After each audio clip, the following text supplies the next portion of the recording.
पिछले प्रोग्राम में हमने यूपी में होने वाले चुनाव पर चर्चा की थी, जिसमें बातें ये हुई थी कि भाई मुसलमानों को किसे वोट देना चाहिए। अनवर साहब हमारे साथ फिर मौजूद हैं, जो राजनीति के जानकार हैं, काफ़ी रुचि रखते हैं। पिछले प्रोग्राम में जो हमने बातें की थी कि मुसलमानों को भारतीय जनता पार्टी को वोट नहीं करना चाहिए, क्यों नहीं करना चाहिए, हम यहाँ से आप शुरू करना चाहते हैं। आखिर क्या वजह मानते हैं आप? हम गवर्नमेंट को एनालाइज करें कि गवर्नमेंट ने मोदी साहब ने जो वादे किए थे यूपी के इलेक्शन में लोगों से, उन्होंने पूरे किए या नहीं किए। हम 2-3 मुद्दों पे आपका ध्यान दिलाना चाहूँगा जो लोगों से बिल्कुल जुड़े हुए मुद्दे हैं, जो उनके आम ज़िंदगी पे, रोज़मर्रा की ज़िंदगी पर असर रखती हैं। पहला मुद्दा है तालीम। अगर यूपी के आप डाटा को देखें, जो गवर्नमेंट ने डाटा रिलीज़ किए, वो तकरीबन 55-60% लोग अभी भी इलिटरेट हैं। ये गवर्नमेंट की डाटा कह रही है कि लिटरेसी रेट जो है तकरीबन वहाँ 55% है, मतलब आधी जनता यूपी की जो है अभी भी अनपढ़ है। और ये बीजेपी का एक तरीका भी है, वो नहीं चाहते कि देश की जनता जो है ज़्यादा पढ़ लिख के आगे बढ़े, क्योंकि उनको एजेंडा है, वो जाहिलों के ऊपर ही ज़्यादा काम करते हैं। दूसरी चीज़ें हैं हेल्थ से रिलेटेड, और जब हम हेल्थ की बातें करते हैं तो हम देखते हैं कि भाई आपके यूपी में गवर्नमेंट ने मेडिकल इंफ्रास्ट्रक्चर पे क्या किए हैं। क्या आपने हॉस्पिटल बनवाए हैं नए? कितने एम्स खोले गए हैं? नेहरू के बाद में, कांग्रेस के बाद में इस गवर्नमेंट ने कितने एम्स खोले हैं यूपी में? ये तो दावा कर रहे हैं कि हम यहाँ पे बुनियाद रख रहे हैं, वहाँ पे बुनियाद रख रहे हैं, ये सब सिर्फ दिखावा। मैं आपको सिर्फ आपका तवज्जो दिलाना चाहूँगा कि जो यूपी का सबसे जो वीआईपी कंस्टिट्यूएंसी है वो है बनारस, जहाँ पे हमारे प्रधानमंत्री जी वहाँ से जीत कर आते हैं। ओके, मैं बनारस का रहने वाला हूँ। मैं ठीक है, एक हॉस्पिटल बता दीजिए जो BHU के अलावा हो वहाँ पे, जो इस गवर्नमेंट ने खोला हो, एम्स की तर्ज पे हो, या और जो दूसरे प्राइवेट हॉस्पिटल, जो बड़े बड़े हॉस्पिटल आज हिंदुस्तान में रन कर रहे हैं, कोई एक हॉस्पिटल का नाम बता दीजिए जो ऑपरेशनल हो आज की तारीख में। नहीं है वहाँ पे। आप अगर हॉस्पिटल में जाएंगे तो समझने की घिन आती है। ये हालात बन गए हैं। बनारस की बात कर रहा हूँ, बाकी जगहों की तो आप छोड़ दीजिए कैसा हालात होगा, जो कि प्राइम मिनिस्टर की कंस्टिट्यूएंसी है यहाँ पे। तो इस गवर्नमेंट ने हेल्थ के नाम पर कुछ भी नहीं किया वहाँ पर। अब बहुत रीसेंट एग्जाम्पल मैं आपको दूँ कि अभी जो अप्रैल मई के महीने में जो कोविड की वजह से जो हम लोगों ने नज़ारे देखे हैं यूपी में, कि बेचारे पेशेंट को लेके हॉस्पिटल पे खड़े हैं, ऑक्सीजन तक नहीं है, बोर्ड लगा दिया गया कि हॉस्पिटल नॉट अवेलेबल, आप पेशेंट को मत लेके आइए। लोग सड़कों पर मर गए, सड़कों पर लाशों का अंबार देखा हमने, चिताएं जल रही सड़कों के ऊपर। और अगर कोई ये शिकायत कर दे कि भाई इस हॉस्पिटल में ऑक्सीजन नहीं है, गवर्नमेंट ऑक्सीजन का इंतजाम करे, तो उन पर FIR कर दिए गए हैं। तो ये बुनियादी मसले हैं। तीसरा मसला है रोजगार का।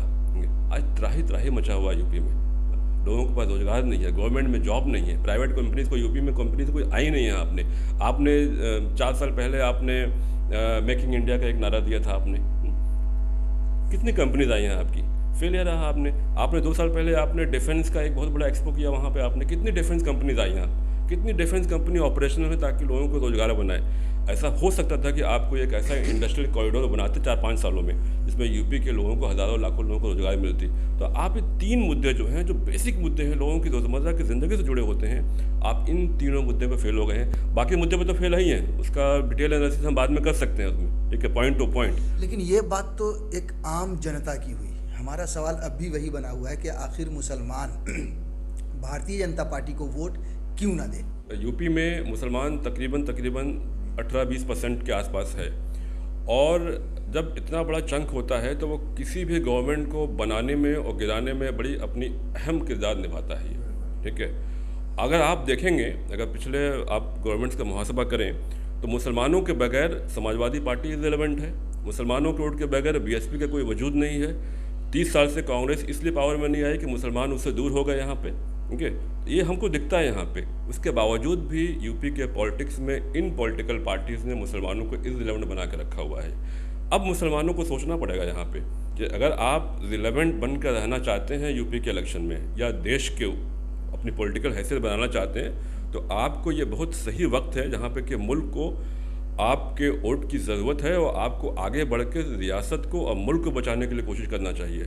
और फिर आपको ये सोचना पड़ेगा कि हम क्या करें। हम देखिए, होता क्या है कि लीडरशिप एक बहुत बड़ा फैक्टर होता है, किसी भी पॉलिटिकल पार्टी का लीडरशिप, और क्या मंसूबे लेके वो आपके पास आ रही है। अगर हम यूपी के लीडर्स का एनालिसिस करें तो 4-5 लीडर नाम आते हैं उनके। भाई एक अखिलेश साहब हैं, मायावती हैं, मोदी साहब को ले लीजिए। मोदी साहब का बात मैं इसलिए कर रहा हूँ मैं, क्योंकि चूँकि वो प्राइम मिनिस्टर हैं, लेकिन पिछला यूपी का इलेक्शन मोदी के चेहरे के ऊपर लड़ा गया था। मोदी ने आवाम से वादे किए थे, योगी को तो लॉन्च किया गया बाद में हवाई जहाज़ से, ठीक है। तो आप मोदी को ले लीजिए, उसके बाद एक चेहरा है ओवैसुद्दीन MIM के, ठीक है, ओवैसुद्दीन साहब जो है ये, इन चारों चेहरों में अगर आप देखेंगे, ठीक है, तो सबसे काबिल, सबसे लियाकत, सबसे शऊर, सबसे ज़्यादा पढ़ा लिखा इंसान जो है वो है ओवैसी। आप इसको उस चश्मे से मत देखिए कि जो RSS आपको दिखाना चाहती है कि वो मुसलमान है, मुसलमानों की पार्टी। नहीं, हिंदुस्तान के जो एक कॉन्स्टिट्यूशन है, जो एक पॉलिटिकल सिस्टम है, उसमें एक पॉलिटिकल पार्टी वो भी है जिसका नाम है MIM, और उस पार्टी का लीडर है ओवैसुद्दीन साहब, जो कि इन तमाम लोगों में सबसे ज़्यादा तालीम याफ्ता बंदा है वो। तो मुसलमानों को ये सोचना चाहिए कि हम एक काबिल लीडर को चुनें, जो वो बातें कह रहा है, जो आपसे प्रॉमिसेस कर रहा है, उसके वादों पे आप यकीन करें इस बार, जैसे आपने पहले लोगों पे किया हुआ है। लेकिन मिला क्या आपको? पिछले इलेक्शन में मुझे याद है अखिलेश ने आपसे वादा किया था 15% वोट आपको रिजर्वेशन देंगे हम, ठीक है। बाद में जब इलेक्शन आया तो बोला कि भाई ये तो पॉसिबल ही नहीं है, ठीक है। यही वादे मायावती भी कर चुकी है पहले। ये लोग क्या करते हैं, ये सिर्फ आपको इस्तेमाल कर रहे हैं। आप देखिए, मुसलमानों को, यूपी के खास तौर से मुसलमानों को ये सोचना चाहिए कि आपके बगैर जिन पॉलिटिकल पार्टी का वजूद नहीं है, वो ज़ीरो है आपके बगैर में, वो पॉलिटिकल पार्टी आप पे रूल कर रहा है। समाजवादी पार्टी से अगर मुसलमान दूर हो जाए तो अखिलेश की क्या हैसियत है पॉलिटिकली? मायावती की क्या पॉलिटिकल हैसियत है बताइए? कोई पॉलिटिकल हैसियत है उनकी? अब जब हो क्या रहा है इन पिछले 30 सालों में कि एक समाजवादी पार्टी वादा करती है मुसलमानों से कि हम आएंगे तो आपको ये कर देंगे, मुसलमान उन लोभाओं जो वादे होते हैं लच्छेदार, उनमें आ जाता है, उनको वोट करता है, फिर वो लात मारती है, फिर कहता है नहीं अब इस बार इन्होंने हमें बेवकूफ़ बनाया, अब हम मायावती को वोट देंगे, फिर मायावती की तरफ चला जाता है, ठीक है, फिर मायावती इनको जूते मारती है, ठीक है, उसके बाद फिर आ जाते हैं जब इस मायावती ख़राब है, अब अखिलेश के पास आते हैं। यही 30 साल से चल रहा है और मुसलमान इस 30 सालों में जो है पूरी एक नस्ल को अपनी तबाह व बर्बाद कर चुका है। तो आपका ये मानना है कि मुसलमान को भी बड़े लीडर की ज़रूरत है और वो चेहरा असदुद्दीन ओवैसी बन सकते हैं? देखिए, बनाना चाहिए। इलेक्टोरल पॉलिटिक्स में क्या होता है, आपकी हैसियत जब भी है जब आप पॉलिटिकली ताकतवर हैं।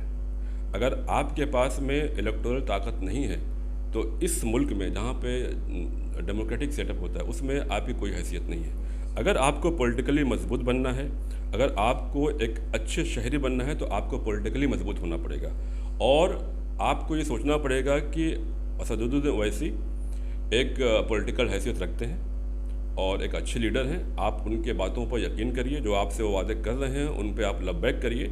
और जहाँ जहाँ मुसलमान मेजॉरिटी में है यूपी में, जहाँ भी उसकी तादाद जो है 25-30% या ज़्यादा है, वहाँ पे बगैर सोचे समझे आप ओवैसी को वोट करिए। नतीजा क्या होगा? बहुत होगा, हार जाएंगे आप। वो हालात तो आज आपके पास ऑलरेडी है ही 30 सालों से। तो आप एक साथ जब वोट करेंगे तो उसके 2 फ़ायदे होंगे।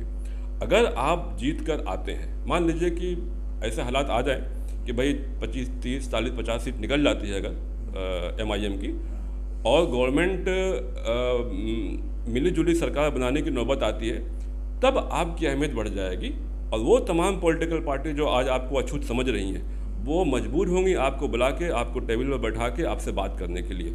तब आप कह सकते हैं ठीक है भाई, हमारा ये है, हम अपने कौम के लिए और इस रियासत के मुस्तकबिल के लिए, फलाह और बहबूदी के लिए हमारी ये डिमांड है। फिर आप मिली जुली, जैसे बहुत से गवर्नमेंट चलती रहती हैं ऐसे आप भी चलाइए। आप तो आरोप तो यही फिर बाद में आ जाता है ना कि असदुद्दीन ओवैसी मतलब सिर्फ मुसलमानों की बात, ये जिस तरह से प्रोपेगेंडा फैलाया जाता है, बदनाम किया जाता है।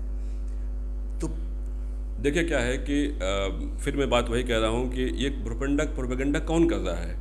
ये प्रोपेगेंडा कर रही है समाजवादी पार्टी, ये प्रोपेगेंडा कर रही है कांग्रेस, ये प्रोपेगेंडा कर रही है आपकी BSP। ये इसलिए कर रही हैं कि ये जानती हैं कि अगर यूपी का मुसलमान अगर MIM को वोट दे देता है तो उनकी औकात क्या रह जाएगी फिर वो। तो उसके पास सबसे आसान तरीका ये है कि कह दीजिए कि हाँ भाई ये BJP का एजेंट है ये, ताकि मुसलमान उससे बिदक जाए, क्योंकि बुनियादी तौर पे मुसलमान BJP को पसंद नहीं करता है ये, या BJP मुसलमानों को पसंद नहीं करती है।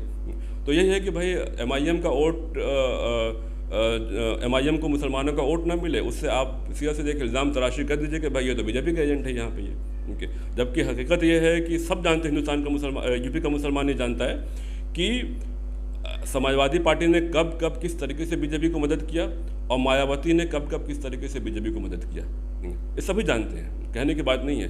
तो मुसलमान या अच्छा, दूसरी चीज़ है कि ये वो लोग कह रहे हैं जिनको MIM पार्टी का इल्म नहीं है।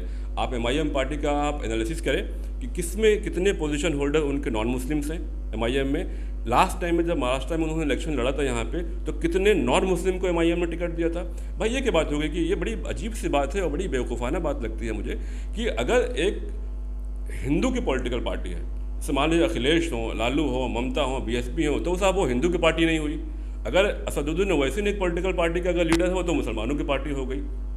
फिर कहिए ना भाई वो हिंदू की पार्टी, मुसलमानों की पार्टी, तो आइए इस तरह से बात कर लेते हैं हम। फिर मैं इतना जानता हूँ कि सिर्फ वो एक पॉलिटिकल पार्टी है जिसका पॉलिटिकल पार्टी का जो लीडर है वो एक पढ़ा लिखा बहुत काबिल इंसान है, एक बेहतरीन पार्लियामेंट्रियन है।